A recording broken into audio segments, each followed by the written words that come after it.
புகழுக்கான அடையாள சின்னங்களாக கொடுக்கப்பட்டது.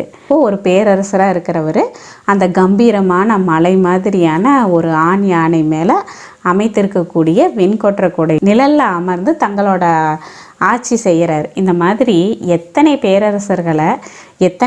பேரரசர்களை இந்த பூலோகம் பார்த்துருக்குது இல்லைங்களா?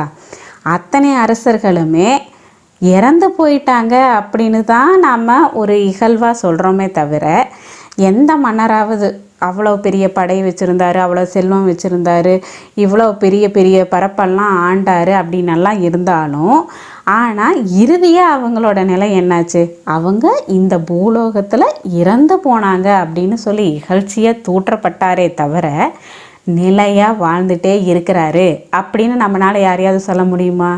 சொல்லவே முடியாது. ஏன்னா இந்த உடல் யாக்கை அப்படின்னா உடல்னு அர்த்தம். இந்த உடல் நிலையானது